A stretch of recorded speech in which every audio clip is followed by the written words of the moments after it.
Okay, നമുക്ക് ഇന്നത്തെ നമ്മുടെ വീഡിയോയിലേക്ക് വരാം. ഇന്ന് നമ്മൾ തന്ന ലെവൽസ് ഇങ്ങനെയാണ് ആക്ടിവേറ്റ് ആയിരുന്നത്.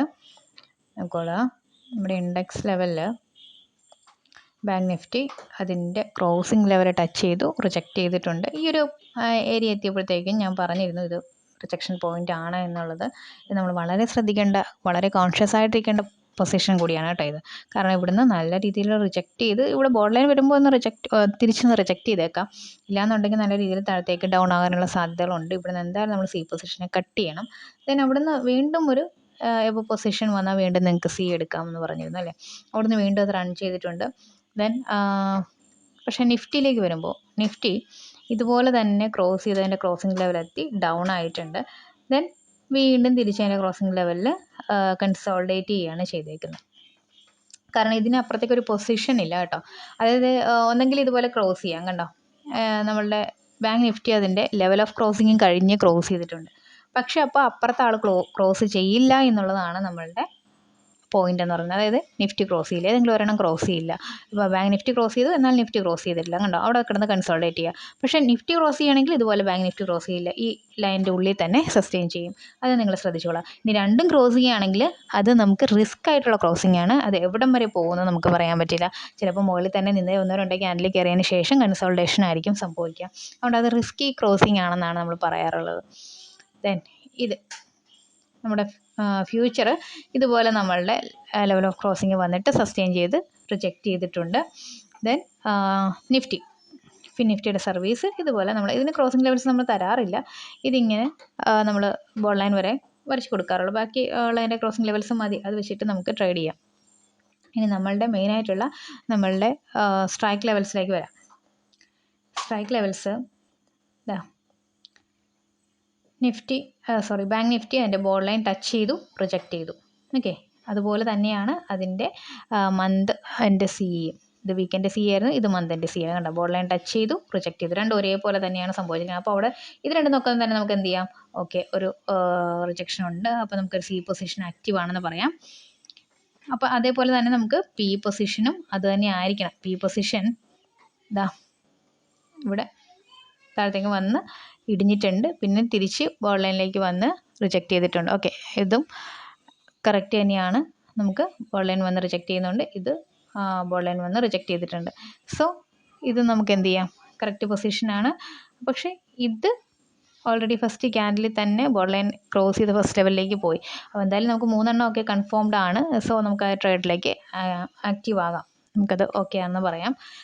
ദെൻ ആ ട്രേഡ് റൺ ചെയ്ത് ഈ ഒരു പൊസിഷൻ എത്തുമ്പോൾ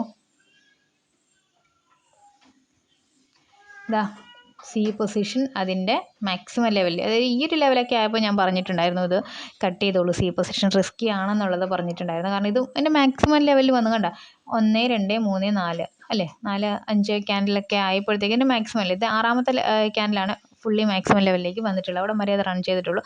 അത് കഴിഞ്ഞ് കൺസോൾട്ടേറ്റ് ചെയ്ത് അവിടെ തന്നെ സസ്റ്റെയിൻ ചെയ്യുകയാണ്.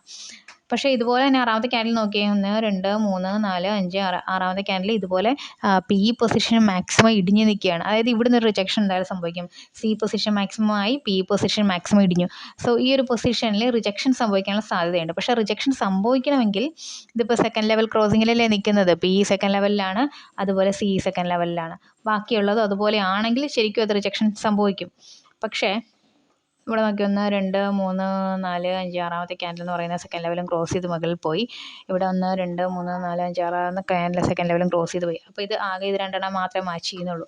സോ 3 എണ്ണമെങ്കിലും മാച്ച് ചെയ്തെങ്കിൽ നല്ല രീതിയിലുള്ള റിജക്ഷൻ ഇവിടുന്ന് നല്ല രീതിയിൽ റിജക്റ്റ് ചെയ്ത് മുകളിലേക്ക് പോകും. പക്ഷേ 2 എണ്ണേ മാച്ച് ചെയ്തിട്ടുണ്ടായിരുന്നുള്ളൂ. സോ അവിടെ കൺസോൾട്ടേറ്റ് ചെയ്ത് കുറച്ച് നേരം അത് റിജക്ഷൻ പോയിന്റ് ആയതുകൊണ്ട് കൺസോൾട്ടേറ്റ് ചെയ്യുന്നതിന് ശേഷം വീണ്ടും വൺ ഡയറക്ഷനിലേക്ക് ഇത് മൂവ് ചെയ്തിട്ടുണ്ട്. ഓക്കെ, നിഫ്റ്റിയിലേക്ക് വരുമ്പോൾ നിഫ്റ്റി ആദ്യം ബോർഡ് ലൈൻ ടച്ച് ചെയ്തു, റിജക്റ്റ് ചെയ്തില്ല, മുകളിലേക്ക് ക്രോസ് ആണ് ചെയ്തത്. ദെൻ അത് തന്നെയാണ് നമ്മുടെ വീക്കെൻഡ് സിയും കാണിച്ചത്. നമ്മളുടെ C position board line touch ചെയ്തിട്ട് റിജക്റ്റ് ചെയ്തിട്ടില്ല. ദെൻ അവിടെ ക്രോസ് ചെയ്തിട്ടുണ്ട്.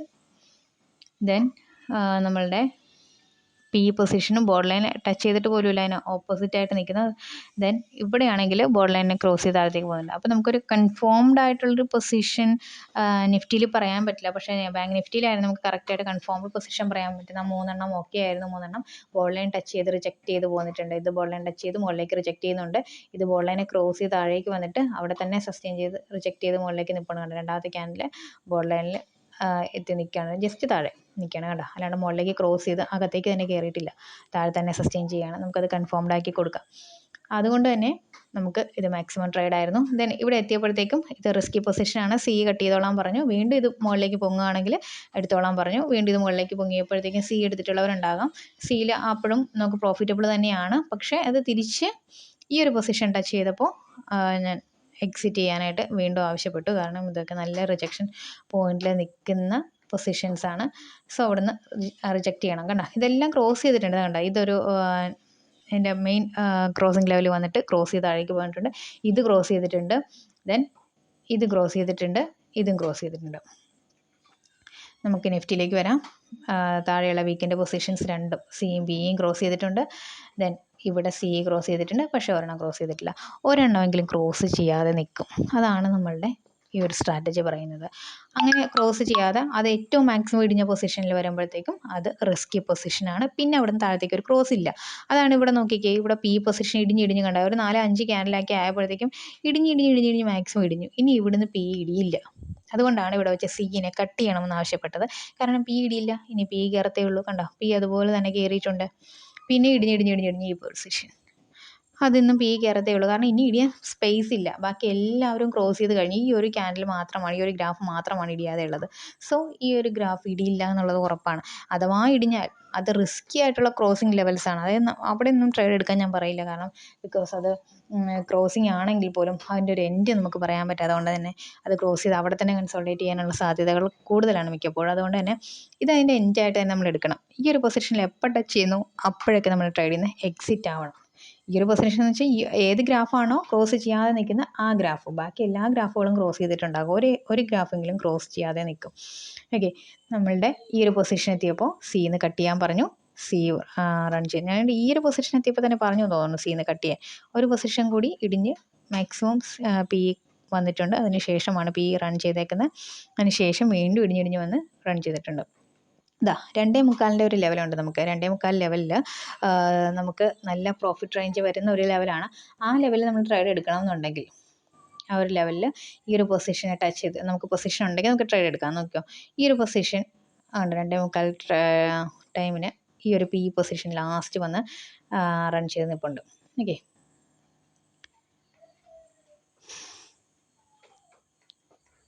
ദെൻ അതേസമയം നമ്മളുടെ അതെ ബാങ്ക് നിഫ്റ്റിയിലൊക്കെ സി പൊസിഷൻ മാക്സിമം കയറി നിൽക്കുന്നതാണ് കേട്ടോ. അത് ഇടിഞ്ഞ് മാക്സിമം അതിൻ്റെ ലെവലിൽ വന്ന് ഇടിഞ്ഞിട്ടുമുണ്ട്. അപ്പോൾ ഇവിടെ ആകെ ഒരു പി പൊസിഷൻ നമുക്ക് കറക്റ്റ് ഓപ്റ്റ് ചെയ്ത് പറയാൻ പറ്റുന്നത് ഇവിടെയായിരുന്നു. ആകെ ഈ നിഫ്റ്റിയിൽ മാത്രം ഒരു പി പൊസിഷൻ ഇവിടെ കറക്റ്റ് റൺ ചെയ്യുന്നുണ്ട് കേട്ടോ. ഇതിടിയാതെ ഇവിടെ തന്നെ ഇപ്പില്ലേ. ഇപ്പോൾ ഇവിടെ 2.25 ആ ഒരു റേഞ്ച് എല്ലാവരും 3 കൺഫേം ചെയ്യുന്നുണ്ട്. എന്തായാലും നമുക്ക് എടുക്കാം കേട്ടോ. പിന്നെ ഇതിപ്പോൾ ഒരെണ്ണേ കൺഫേം ചെയ്തിട്ടുള്ളൂ കണ്ടോ, ഇവിടെ നിൽക്കുന്നു. ബാക്കിയെല്ലാം മാക്സിമത്തിൽ നിൽക്കുന്നതുകൊണ്ട് എന്തായാലും അത് ഇടിയാനും സാധ്യതയുണ്ട്. അല്ലാണ്ട് അതിന് മുകളിലേക്കൊരു പോയിന്റ് ഇല്ല. ഇപ്പോൾ നിഫ്റ്റി തന്നെ കയറി സി തന്നെ കയറി ഇവിടെ നിൽക്കുന്ന ടൈമാണ്. ഇനി മുകളിലേക്ക് കയറുമെന്ന് നമുക്ക് ഒട്ടും തന്നെ പറയാൻ പറ്റില്ല. കാരണം ഇതിനൊന്നും മുകളിലൊന്നും എന്നൊന്നും വരയും കുറിയൊന്നും കൊടുത്തിട്ടില്ല. മനസ്സിലായോ? അപ്പോൾ ഇത് മാക്സിമത്തിൽ നിൽക്കുന്ന കണ്ട ഇതൊക്കെ ആണെങ്കിൽ പോലും ഇതിനപ്പുറത്തേക്ക് ഇതിന് മൂവിയില്ല കണ്ടേ. ഈ ഒരു പൊസിഷൻ വന്ന് എക്സിറ്റ് ചെയ്തിരിക്കണം. ഇതിനെയൊക്കെ നിങ്ങൾ പിവറ്റ് പോയിന്റ് ഇട്ട് നോക്കുക, പിവറ്റ് പോയിന്റ് മൂവിങ് ആവറേജൊക്കെ ഇട്ട് നോക്കുക. എല്ലാ സ്ഥലത്തും റിജക്ഷൻ വന്നിട്ടുള്ളത് ഈ ഞാൻ വരച്ച് തന്നിരിക്കുന്ന ഈ വരകൾക്ക് മാത്രമാണ്. അല്ലാണ്ട് നമ്മളുടെ സ്റ്റോക്സിലും സറോദയിലൊക്കെ കൊടുത്തിരിക്കുന്ന സ്ട്രാറ്റജിയൊക്കെ നിങ്ങൾ ഇട്ട് നോക്കിയാൽ എല്ലായിടവും ഇതിനൊന്നും റിജക്ഷൻ കിട്ടില്ല. കറക്റ്റ് ഈ ലൈൻസിലൊക്കെ തന്നെയാണ് റിജക്ഷൻ സംഭവിച്ചിരിക്കുന്നത്. ഈ ലൈനെയൊക്കെ എത്രത്തോളം ഇത് റെസ്പെക്റ്റ് ചെയ്യുന്നുണ്ടെന്ന് നോക്കിക്കേ. ഓക്കെ, അപ്പോൾ അതൊക്കെ വളരെ ഇമ്പോർട്ടൻ്റ് ആയിട്ടുള്ള മേഖലകളാണ് എന്നുള്ളത് നമ്മൾ മനസ്സിലാക്കി തന്നെ എടുക്കണം. അല്ലാണ്ട് വെറുതെ അവിടെ ഇവിടെ നിങ്ങൾ കേൾക്കരുത്. കണ്ടോ, ഈ ഒരു പോയിന്റ് നോക്കിയാൽ സെക്കൻഡ് ലെവലിൽ വന്ന് ടച്ച് ചെയ്യുന്ന ലെവലാണ്. അതേ പോയിന്റിൽ ഇവിടെ സെക്കൻഡ് ലെവലിൽ വന്ന് ടച്ച് ചെയ്യുന്നുണ്ട്. ഒരേപോലെ സംഭവിക്കുമ്പോൾ അവിടെ റിജക്ഷൻ ഉണ്ടാകുന്നുണ്ട്. അതാണ് നമ്മളുടെ സ്ട്രാറ്റജി എന്ന് പറയുന്നത്. ഇന്ന് ഞാൻ വളരെ തിരക്കായിരുന്നു, അനാലിസിസ് ചെയ്യണമെന്ന് വിചാരിച്ചതല്ല. പക്ഷേ നമുക്കൊരു ഡോക്ടറുടെ അപ്പോയിൻമെൻറ്റ്സ് ഒക്കെ ഉണ്ടായിരുന്നു, എന്നെങ്കിലും ഞാൻ ചെയ്തതാണ്. ദെൻ അതുകൊണ്ട് ഞാൻ സ്പീഡിൽ പറയുകയാണ്. നാളത്തെ അനാലിസിസ് ഞാൻ വളരെ ഷോർട്ടാക്കിയില്ല, കുറച്ചും കൂടി ഡീറ്റെയിൽ ആയിട്ട് പറഞ്ഞുതരാം കേട്ടോ. കണ്ടോ, ഇതായിരുന്നു നമ്മളുടെ സെൻസെക്സ് ഇങ്ങനെയാണ് റിയാക്ട് ചെയ്തേക്കുന്നത്. കണ്ടോ, സെൻസസ് കറക്റ്റായിട്ട് അതിൻ്റെ സപ്പോർട്ട് റെസിസ്റ്റൻസ് എടുത്ത് തന്നെ നിൽക്കുക. കണ്ടോ, സെൻസസ് 2:45 ടൈമിന് ഈ ഒരു പോയിന്റിൽ നിൽക്കുകയാണ്. എന്തായാലും മാർക്കറ്റ് ഇടിയാനായിട്ട് നമുക്ക് എന്തായാലും കൊടുക്കാം. കണ്ടോ, അങ്ങനെ 2:45 ട്രേഡാണ് ഈ കാണുന്നത്. കണ്ടോ, അതായത് ഫിനിഫ്റ്റി ഇന്ന് എക്സ്പയർ ഫിനിഫ്റ്റിയുടെയാണ്. ഫിനിഫ്റ്റി ഇതാ 1 രൂപയുടെ ട്രേഡ് പോയേക്കുന്ന പോലും 21 രൂപയ്ക്കാണ്. അതായത് 2000% റിട്ടേൺ ആണ് കൊടുത്തേക്കുന്നത്. ഓക്കെ, ഞാൻ പറഞ്ഞു അത്രയൊക്കെ റിട്ടേൺസ് ഇതുപോലെയുള്ള ടൈമുകളിലുണ്ടാകും. അതായത് 2:45 ടൈമിന് ഇതുപോലെ റിജക്ഷൻ പോയിന്റിലാണ് നിൽക്കുന്നതെങ്കിൽ നല്ല ഫോൾ, അതായത് ഒരു 1000% ഒക്കെ, 1 രൂപയുടെ സാധനം 10 രൂപയ്ക്കൊക്കെ റിട്ടേൺ കൊടുക്കുന്നതാണ്. 2000%, 3000% ഒക്കെ വളരെ ഉണ്ടാകാറുണ്ട്. ഇതുപോലെ നല്ല റേഞ്ചിലൊക്കെ ആണെങ്കിലും ഉണ്ടാകാറുള്ളൂ. അല്ലെങ്കിൽ നമ്മൾ ഒരു 100% റിട്ടേൺ മാത്രം എക്സിറ്റ് എടുക്കുക 2:45 ടൈമിൽ. അല്ലാത്ത സമയങ്ങളിൽ അതിൽ കുറയ്ക്കാൻ പറ്റുമെങ്കിൽ അങ്ങനെ തന്നെ കുറച്ചെടുക്കുക. സി പൊസിഷൻ ഇവിടെ നിന്ന് തന്നെ നമുക്ക് എടുക്കാം. ആദ്യത്തെ 50 മിനിറ്റ്സിൽ തന്നെ നമ്മൾ മനസ്സിലാക്കുന്നുണ്ട് സി ആണെന്നുള്ളത്. സി പൊസിഷൻ എടുത്താൽ തന്നെ ഒരു 5 രൂപയുടെ സി ആണെങ്കിൽ പോലും ഇത് പോയിട്ടുണ്ട് അല്ലേ, 10-20 രൂപയൊക്കെ വരെ പോയിട്ടുണ്ട്. ഓക്കെ, 100% എബോവ് റിട്ടേൺ ആയിട്ടുണ്ട്. ദെൻ അതിനുശേഷം വീണ്ടും സി പൊസിഷൻ ഇവിടെ ആക്റ്റീവ് ആകുന്നുണ്ട്. ഈ ഒരു പൊസിഷൻ, ഈ ഒരു ക്യാൻഡിൽ ഫോം ചെയ്തതിന് ശേഷമാണ് നമ്മൾ വീണ്ടും സി എടുക്കണമെങ്കിൽ പോലും എന്താ 30 രൂപയുടെ സി ആണ് പോയിരിക്കുന്നത്. എത്ര വരെ പോയിട്ടുണ്ട്? 60 കറക്റ്റ് ആയിട്ടില്ല. ദെൻ 50 വരെ പോയിട്ടുണ്ട്. ഓക്കെ, അതെന്ന് വെച്ച് കഴിഞ്ഞാൽ ഓൾറെഡി ഇത്രയും കഴിഞ്ഞു. കണ്ടോ, ഇത്ര റേഞ്ച് കഴിഞ്ഞു. അപ്പോൾ അത്രയും ഒരു 10x ഒക്കെയാണ് നമ്മൾ ഉദ്ദേശിക്കുന്ന റിട്ടേൺ എന്ന് പറയുന്നത്. അതിനപ്പുറത്തേക്ക് വലിയ റിട്ടേൺസ് സംഭവിക്കണം എന്നുണ്ടെങ്കിൽ ഇവിടെ ഇതിന് ഒരു ഫോൾ വരുന്നത് കൊണ്ടാണ് ഈ ഒരു പൊസിഷൻ എത്തുമ്പോഴത്തേക്കും, ഈ ഒരു പൊസിഷനിൽ നമ്മൾ കട്ട് ചെയ്യാൻ പറഞ്ഞു, സീനെ കട്ട് ചെയ്യാൻ പറഞ്ഞു. സി കണ്ടോ, അവിടെ റൺ ചെയ്ത് അവിടെ റിസ്കി പൊസിഷൻ ആയിട്ടുണ്ട്, റെഡ് ലൈൻ കാണിക്കുന്നുണ്ട്. കണ്ടോ, അതിനുശേഷം വീണ്ടും മുകളിലേക്ക് പോവുകയാണെങ്കിൽ വീണ്ടും സി എടുത്തോളാൻ പറഞ്ഞു. വീണ്ടും സി ഇത്രത്തോളം റൺ ചെയ്തിട്ടുണ്ട്. ഇവിടെ വെച്ച് അതിനെ എക്സിറ്റ് ചെയ്യാനും ഞാൻ ആവശ്യപ്പെട്ടിട്ടുണ്ടായിരുന്നു. അത് പിന്നെ കൺസോൾട്ടേറ്റ് ചെയ്യുകയാണ് ചെയ്തത്. ഇവിടെ ഈ ഒരു പൊസിഷൻ, അപ്പോൾ ഈ പൊസിഷൻ നമ്മൾ കണ്ടുവെങ്കിൽ പോലും ഞാനത് അത്രയും ഡീറ്റെയിൽഡ് ആയിട്ട് പറഞ്ഞില്ല. കാരണം 1-2 സ്ഥലത്ത് മാത്രമേ അതിനെ കൺഫേം ചെയ്യുന്നുള്ളൂ. നമ്മൾ പറഞ്ഞ പോലെ 3 സ്ഥലങ്ങളിൽ കൺഫേം ചെയ്തതിനെ കിട്ടാത്ത കൊണ്ട് മാത്രമാണ് അതിനെ പ്രത്യേകിച്ചെടുത്ത് പറയാതിരുന്നത്. ഓക്കെ, അപ്പോൾ നമ്മളുടെ ഫ്രീ ഇൻഡെക്സ് ലൈൻസിൻ്റെ ലിങ്ക് താഴെ കൊടുത്തിട്ടുണ്ട്, ജോയിൻ ചെയ്യുക.